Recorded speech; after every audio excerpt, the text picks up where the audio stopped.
दोस्तों, रेलवे शिक्षक भर्ती विज्ञापन संख्या 7/2024 में फिलहाल एक संशोधन किया गया है। ये पहले ही क्लियर था कि ये संशोधन किया ही जाएगा। और जैसा कि आप लोगों ने देखा था कि विज्ञापन जब जारी हुआ था तो इसमें प्राइमरी के लिए, प्राइमरी टीचर के लिए जितने भी पद थे उसमें बीएड को भी जगह दी गई थी। कहा गया था कि अगर कोई अभ्यर्थी 50% अंकों के साथ स्नातक है और बैचलर ऑफ एजुकेशन बीएड है तो वो आवेदन कर सकता है। हालांकि मैंने शुरू में ही आपको बताया था कि आगे चलकर ये सुधार निश्चित है, इसलिए बीएड वाले प्राइमरी में आवेदन ना ही करें तो बेहतर है। आपका समय और पैसा जाया होगा और जो पैसा आपका चला जाएगा तो फिलहाल तो वो मुश्किल है उसका आना भी। लेकिन देखो यहाँ पर ना अब ये बात अस्तित्व में आ गई है, मतलब इसमें सुधार किया गया है और बीएड को बाहर कर दिया गया है। तो बस ये कुल मिला के देखेंगे आप तो लगभग 4 पेज का नोटिफिकेशन यहाँ पर जारी किया गया है। प्राइमरी शिक्षक, प्राइमरी रेलवे शिक्षक, प्राथमिक शिक्षक अंग्रेजी, प्राथमिक शिक्षक गणित अंग्रेजी माध्यम, प्राथमिक शिक्षक विज्ञान अंग्रेजी माध्यम, प्राथमिक शिक्षक बंगाली। तो कुल मिला के देखा जाए तो प्राथमिक शिक्षक हिंदी, प्राथमिक शिक्षक तमिल। तो ये 4 पेज का और बहुत बड़ा लंबा चौड़ा विज्ञापन है। लेकिन इसमें जो सार संक्षेप है बस एक लाइन का है कि यहाँ पर बीएड को हटा दिया गया है। तो आप देख सकते हैं रेलवे में शिक्षक भर्ती से बीएड बाहर कर दिया गया है। तो पहले क्या था कि बीएड को शामिल किया गया था और अब प्राइमरी में बीएड शामिल नहीं होगा। ये बात रेलवे ने भी मान ली है, क्योंकि कोई भी संस्था हो वो सुप्रीम कोर्ट से बड़ी तो नहीं हो सकती है। तो रेलवे भर्ती बोर्ड की ओर से मिनिस्ट्रियल और आइसोलेटेड कोटियों के विभिन्न पदों पर भर्ती का आदेश निकाला गया है। और प्राथमिक शिक्षक रेलवे, प्राथमिक शिक्षक विज्ञान अंग्रेजी माध्यम। तो सारा संक्षेप मैंने आपको बताया दिया था। अगर ये नोटिफिकेशन आपको देखना है तो आप इसे हमारे टेलीग्राम चैनल पर आकर देख सकते हैं, शुद्धि पत्र 2। और इसमें मूल रूप से यही बात बताई जा रही है कि बीएड वाले अब प्राइमरी में आवेदन नहीं कर सकते हैं। ठीक है, इसके बाद आगे बढ़ते हैं और देखो बीएड के लिए जो आवेदन की प्रक्रिया है, यानी कि 2 साल का जो बीएड है, इस साल भी इसका जो आयोजक संस्था है वो वही पुरानी वाली संस्था है। लगातार तीसरी बार यहाँ पर आप देखेंगे तो बुंदेलखंड विश्वविद्यालय को ये जिम्मेदारी सौंपी गई है। bujhansi.ac.in ये वेबसाइट है जहाँ पर अभ्यर्थी 15 फरवरी से बीएड सत्र 2025 से 27 के लिए आवेदन कर सकेंगे। अभी हालांकि एग्ज़ाम डेट पता नहीं है, लेकिन जब नोटिफिकेशन आएगा ना, मतलब जब फुल नोटिफिकेशन आएगा 15 को, तो उसी समय आपको एक लमसम एग्ज़ाम डेट भी बता दिया जाएगा।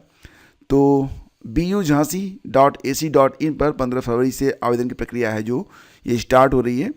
इसके लिए कल ही एक नोटिस जारी हुई थी कल के अखबारों में, और मैंने इसके बारे में आपको जानकारी भी दी थी। बुंदेलखंड विश्वविद्यालय झांसी उत्तर प्रदेश राज्य स्तरीय बीएड द्विवर्षीय संयुक्त प्रवेश परीक्षा। तो जो लोग 2 साल का बीएड करना चाहते हैं वो लोग यहाँ पर आवेदन करेंगे। साथ ही साथ ये भी है कि जो लोग 1 साल में ही अपना बीएड पूरा करना चाहते हैं तो उनके लिए जो एलिजिबिलिटी है वो तय कर दी गई है। और लखनऊ विश्वविद्यालय अब इसकी तैयारी कर रहा है, यानी कि 1 साल का बीएड आप फिलहाल लखनऊ विश्वविद्यालय से कर सकेंगे। तो 2 साल का जो ये बीएड है जिसका आयोजन बुंदेलखंड विश्वविद्यालय के द्वारा किया जाएगा, तो इसके लिए जो फॉर्म होंगे वो 15 फरवरी से लेकर 15 मार्च के बीच में भरे जाएंगे। और वेबसाइट मैंने आपको बता ही दिया था। फिलहाल जब फॉर्म भरने शुरू होंगे तो मैं आपको पूरी जानकारी भी उपलब्ध करा दूंगा। लेकिन यहाँ पर एक अपडेट ये है कि अगर आप चाहें तो 1 साल का जो बीएड पाठ्यक्रम है वो भी पूरा कर सकते हैं। इसलिए जो योग्यता होगी वो क्या है, देखो अगर आपने ना 4 साल का स्नातक किया हुआ है तो आप 1 साल का बीएड कर सकते हैं। अदरवाइज अगर आपने 5 साल, यानी कि जैसे कि मान लो आपने बीए किया है और एमए किया है, तो पीजी करते करते अगर आपको 5 साल पूरा हो गया है, 3 साल स्नातक में और 2 साल आपकी पीजी में, तो वो लोग भी 1 साल का जो बीएड है उसको कर सकते हैं। ठीक है, तो लखनऊ विश्वविद्यालय और संबद्ध शिक्षण संस्थानों में जल्द ही 1 साल का जो बीएड पाठ्यक्रम है ये शुरू हो जाएगा।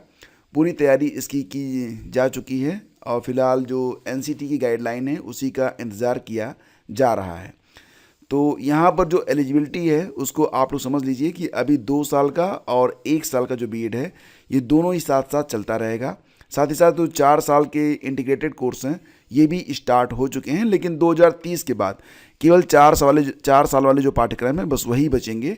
बाकी पाठ्यक्रम यहाँ पर समाप्त किए जाने के बारे में न्यू एजुकेशन पॉलिसी 2030 में बात की गई थी। तो 1 वर्षीय बीएड में 4 वर्षीय स्नातक और परास्नातक वाले जो विद्यार्थी होंगे वो प्रवेश लेने के पात्र रहेंगे। तो ध्यान देना इस बात पर। और फिलहाल अगर आपको 2 साल का बीएड करना है स्नातक के बाद, तो आप यहाँ बुंदेलखंड विश्वविद्यालय वाला जो फॉर्म आ रहा है 15 तारीख से, उसमें आवेदन कर सकते हैं। 1 साल का बीएड करना है तो आप फिलहाल वेट करिए, लखनऊ विश्वविद्यालय बहुत ही जल्द आपको 1 साल का जो बीएड पाठ्यक्रम है उसके बारे में फॉर्म उपलब्ध करवाएगा। ठीक है, तो ये जानकारी। और यूजीसी ने भर्ती नियमों पर प्रतिक्रिया की मियाद बढ़ाई है, फिलहाल आप देख सकते हैं। हालांकि कांग्रेस शासित जो प्रदेश हैं जैसे कि हिमाचल, झारखंड, केरल, तमिलनाडु, तेलंगाना और कर्नाटक ने इसका विरोध किया है, कहा कि राज्यों की भूमिका स्पष्ट नहीं, तो ये जो संशोधन है इसको वापस लिया जाना चाहिए। बेसिकली यहाँ पर ये बात कही जा रही है कि कुलपति का जब चयन किया जाएगा तो उसमें राज्यों की भूमिका स्पष्ट नहीं है, तो एक तरीके से ये राज्य के वैध अधिकारों का हनन है। प्रस्ताव में कहा गया है कि ये नियम कुलपतियों के चयन के लिए खोज सह चयन समितियों के गठन में राज्यों के अधिकारों को गंभीर रूप से सीमित करते हैं और इसीलिए ये मान्य नहीं होंगे। तो ये जो राज्य हैं हिमाचल, झारखंड, केरल, तमिलनाडु, तेलंगाना, कर्नाटक, इन्होंने विरोध किया है। और फिलहाल जो डेट है प्रतिक्रिया देने की उसको पहले 5 फरवरी रखा गया था और अब इसे बढ़ाकर 28 फरवरी कर दिया गया है। तो कई प्रावधानों पर गंभीरता से पुनर्विचार की ज़रूरत, यहाँ पर जो नई नियमावली बनाई जा रही है उस पर कई प्रावधानों पर गंभीरता से पुनर्विचार की ज़रूरत यहाँ पर बताई जा रही है। फिलहाल मिला जुला के ये है कि अभी जो ये नियमावली है ये अभी लागू नहीं हो पाएगी, क्योंकि फरवरी तक 28 फरवरी तक डेट मांगी गई है, बढ़ाई गई है। इस पर फीडबैक लिया जाएगा और इसके बाद एक सर्वसम्मति से मीटिंग होगी और जब तक सभी लोग इस पर अपनी सहमति व्यक्त नहीं करते हैं ये नियम लागू नहीं हो पाएगा। सूबे के 50,000 संविदा और 26,000 नियमित कर्मियों की हो सकती छंटनी। तो आपको पता ही है कि वर्तमान समय में विद्युत व्यवस्था भी निजीकरण की हो जा रही है, प्राइवेट इसे करने की तैयारी चल रही है। लेकिन जो यहाँ पर कर्मचारी काम कर रहे हैं उनका ये कहना है कि अगर ऐसा होता है तो 50,000 संविदा जो कर्मचारी हैं जो कि विद्युत विभाग में काम कर रहे हैं और 26,000 जो नियमित कर्मचारी हैं उनकी छंटनी हो सकती है।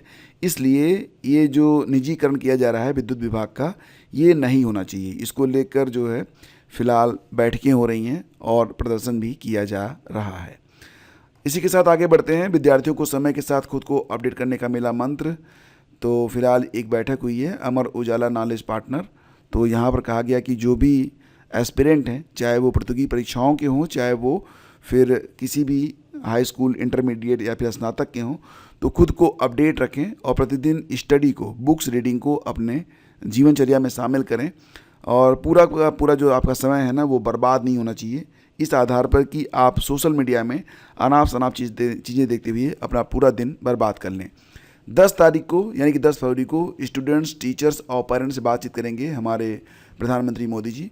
तो यहाँ पर कुल मिला के देखा जाए तो इस कार्यक्रम में दीपिका पादुकोण, मैरी कॉम, अवनी लेखरा और रुजुला दिवेकर, सोनाली समरवाल, विक्रांत मैसी, भूमि पेडनेकर और राधिका गुप्ता जैसी कई हस्तियाँ आएंगी। तो यहाँ पर जो जितने भी लोग चाहते हैं बातचीत करना, यहाँ पर जैसे कि स्टूडेंट है कोई हाई स्कूल का, इंटरमीडिएट का, तो उनके गार्जियन भी अगर चाहें तो अपनी सवाल, अपनी बात रख सकते हैं। परीक्षा पे चर्चा 2025 में इस साल भारत और विदेशों से 3.30 करोड़ से ज़्यादा स्टूडेंट, टीचर और पेरेंट्स ने रजिस्ट्रेशन किया है। ऑनलाइन रजिस्ट्रेशन 14 दिसंबर 2024 को शुरू हुआ था और 14 जनवरी को ये बंद हो चुका है। तो फिलहाल अब चर्चा होगी, जो सवाल होगा उस पर जवाब भी दिए जाएंगे।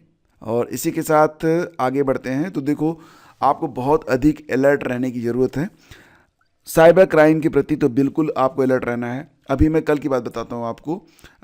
मुझे एक कॉल आई थी और उस कॉल में ये कहा गया कि आपके लिए रुपे का जो क्रेडिट कार्ड है वो मंजूर कर लिया गया है। थोड़ी सी डिटेल आप दे दें, हम आपके लिए जो है फ़िलहाल अप्लाई कर देते हैं। तो देखो, जो डिटेल मांगी जाएगी ना, इसमें आपका कहाँ पर खाता है, आपके बारे में व्यक्तिगत जानकारी ली जाएगी और फिर वही चीज़ें स्टार्ट हो जाएंगी कि मतलब आपको फंसाने का काम। तो जैसे ही ना कोई अनऑथेंटिक पर्सन या अनऑथेंटिक कॉल आती है, कोई लिंक आता है, कितना भी बड़ा फ़ायदा आपका क्यों ना उसमें लग रहा हो, आपको उस पर क्लिक नहीं करना है। और गूगल पर तो कस्टमर केयर बिल्कुल ना खोजें, कि गूगल पर सबसे पहले तो यही जो फ्रॉड वाले होते हैं ना, इनकी वेबसाइट ऊपर आ जाती है और फिर आपको काफ़ी नुकसान उठाना पड़ सकता है। फ़िलहाल हर महीने, हर हफ्ते, हर दिन बहुत सारी जो वेबसाइट्स हैं वो ब्लॉक हो रही हैं, लेकिन नए नए ईजाद यहाँ पर किए जा रहे हैं ठगों के द्वारा। तो यहाँ पर एक वेबसाइट थी www.customerlegaladvice.in ये वेबसाइट थी। ये मतलब इसको ब्लॉक किया जा चुका है, लेकिन यहाँ पर भी बस वही काम था। तो मिला जुला के आपको बहुत अधिक सतर्क रहने की ज़रूरत है। ठगों ने ही बना लिया साइबर क्राइम की शिकायत करने का पोर्टल, तो सावधानी से आगे बढ़ें। अगर आपके साथ कोई साइबर क्राइम हो भी जाता है तो सबसे पहले तो आप अपने बैंक में जाएं, या फिर आप एक नंबर याद रखें, बिल्कुल ऑथेंटिक इन्फॉर्मेशन आपको यहाँ पर मिलेगी, 1930 आप डायल करें, ठीक है। तो इसको आप खुद भी और दूसरों को भी बताएं कि अगर कोई साइबर क्राइम हो जाए तो तुरंत इसकी जानकारी 1930 पर दें। गूगल वगैरह पर सर्च बिल्कुल ना करें, कोई वेबसाइट आप बिल्कुल ना ओपन करें। तो दोस्तों ये थी आज की पूरी update. Thank you so much for watching the video. और हाँ, एक बात आपको बतानी थी कि जो रेलवे शिक्षक भर्ती में आवेदन की तारीख है वो बढ़ा दी गई है, और अब इसे बढ़ाकर 16 फरवरी कर दिया गया है। 16 फरवरी तक जो अभी आवेदन नहीं कर पाए लोग वो आवेदन कर सकते हैं। इसमें जनरल, ओबीसी और ईडब्ल्यूएस को 500 रुपये की फ़ीस देनी है, लेकिन परीक्षा अगर आप देंगे तो 400 रुपये आपके उसी खाते में वापस आ जाएंगे जिस खाते से आपने पे किए हैं। तो जब भी पेमेंट करें तो खुद करें, ज़्यादा बेहतर है। अदरवाइज अगर आप पेमेंट करवाते हैं किसी साइबर कैफ़े वाले से तो पैसे उसी के खाते में वापस आएंगे, बाद में कह देगा नहीं आएंगे, तो आपको चार पाँच बार दौड़ा देगा, आप खुद ही जाना बंद कर देंगे। तो इस तरीके से थोड़ा सावधान रहें। बाकी SC ST EWS को ये फ़ीस मात्र 250 रुपये पे करनी है। तो सावधानी से आगे बढ़ें और खुश रहें। हम शीघ्र मिलते हैं आपसे एक नए वीडियो में, तब तक के लिए आज्ञा दीजिए। नमस्कार, जय हिंद।